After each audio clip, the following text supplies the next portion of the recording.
Hey there, I'm Mysca, and these are 6 mistakes I've seen new players make a lot when playing Blackout. I got about 60 hours of game time or so in the beta on PS4 and PC, and I've spent a lot of time reviewing my own footage and teaching some people Blackout, and also a lot of PUBG back in the day. Some of the stuff is mostly useful to new players, but maybe also BR players that are transitioning to Blackout. I also stream on Twitch and try to be somewhat educational on there, explaining my thought process and so on, so if you enjoyed the video, then check out my Twitch and drop me a follow on there. I would really appreciate it, and you can get more of this type of content. Anyway, enough with this intro, let's get to the mistakes. First up, I have overvaluing gear. And this is something that happens all the time to a lot of players. In fact, I'd say it's that sort of mistake that you make a lot at the start and then you start making it less and less. But it's still easy to keep looting when you really shouldn't. Overvaluing gear happens in any BR, and it's basically just people that are looting forever instead of trying to play the game and play for other advantages there are than just gear. Gear is great in Blackout, especially with so many attachments and stuff that really help. Obviously you want to be looting, but the pacing of the game differs quite a lot from, say, PUBG for example. So looting later into the game, such as mid-game in Blackout for example, is just nearly not as viable. Next up we have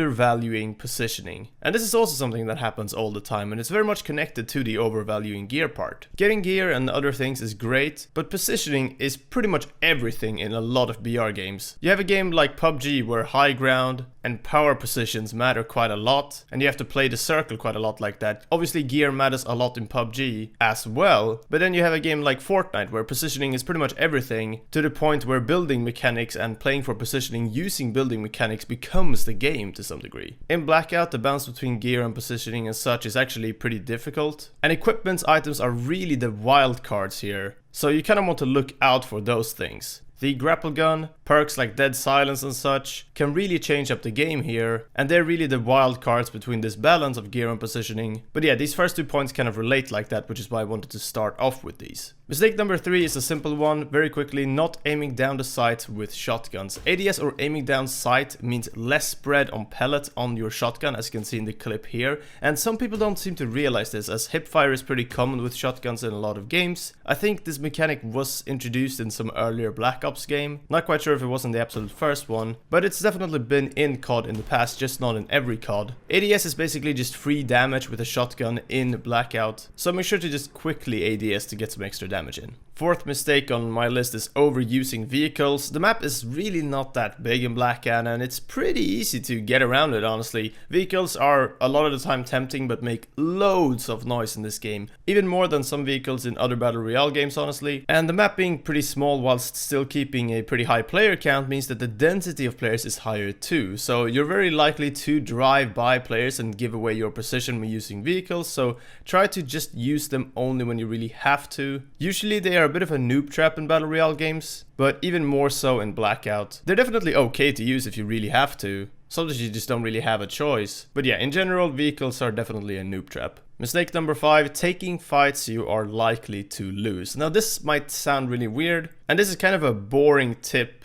and mistake to talk about, to be honest, but Blackout, in different from a lot of other BR games, has a fairly high time to kill, as a lot of you noticed in the beta, I'm sure. Even with just tier 1 and tier 2 armor, it takes quite a lot longer to kill someone compared to no armor at all. This, combined with all healing items allowing you to get to full health, means that you have more choice with what fights to take and not to take, and how you want to play it in terms of healing. Just the fact that you can move when healing, and that there's equipment to help you move around faster and all that stuff, means that you have more choice. It's important to not just take or continue fights that you are unlikely to win if you are trying to win more consistently and just up your overall win rate, say in solos for example. Sure, sometimes it can be fun to challenge yourself to try to just 180 headshot spray someone down or some shit like that, but a lot of the time you can actually choose and just avoid that risk. Like I said, it's a pretty boring tip, but definitely useful since Blackout differs a lot from other BRs in this aspect. And I don't mean to just run away from fights in general. Sometimes you can just disengage from being shot in the back straight away, heal up a bit, and then take the fight. I feel like you're allowed to do this a lot more in Blackout than you are in, say, PUBG or Fortnite. Okay, last but not least, don't forget to have fun. And okay, no, seriously, if you want to play just for fun and go for risky plays and all that stuff, then that's totally fine. But you kind of have to separate up those types of games if you want to really improve and learn. It can be fun to try and really improve and get better. Improving at games is really fun in my opinion, but a lot of people get stuck in some weird limbo in a lot of competitive games where they think they are playing to learn and improve, but really they are spending too much time going for risky plays and blaming deaths on anything but themselves. It's good to like have fun in some matches, in some throwaway games occasionally with risky different plays to try and mix things up. Maybe go for some play that you thought was going to be a lot more difficult than it really was. Turns out it's not, and then you can sort of add that to your own sort of skill book in a way, but you gotta be kind of methodical with BR since dying means starting over. I mean, if you feel like you win a lot of games when you get to that top 10 situation, but it's really hard to get there for you, then there's probably a lot of stuff you can improve on in the early game and such. Getting better at BR games is just a balance act of all sorts of things, so just make sure you actually make somewhat efficient use of your time, otherwise it can easily become a frustrating time sink. Anyway, that's all. I try to a lot of the time go through this type of stuff on my stream. I talk a lot when I play, and just to tell people how I think as I am playing the game. Sometimes it's just for myself to keep track of what I'm doing, and sometimes because it can be useful to know someone else's thought process when playing. If you want to check that out, then my live stream is just twitch.tv/Mysca. I should be live right now. If not, then just give it a follow. Anyway, thank you guys very much for watching this video. I feel like making these sort of list videos feels kind of forced a lot of the time, but there were definitely a lot of things around Blackout where I felt like, honestly, a lot of people were just kind of bad at the game. I can include some gameplay of me and my duo just running around killing people that are just proning and sitting behind trees. Feels like they're like semi-AFK, and this is a top 15 type of situation. So I hope this video can help you to not be that player and just kind of have more fun whilst also learning the game, because you can definitely do both. Anyway, that's everything. Thank you once again very much for watching, and I'll see you next time.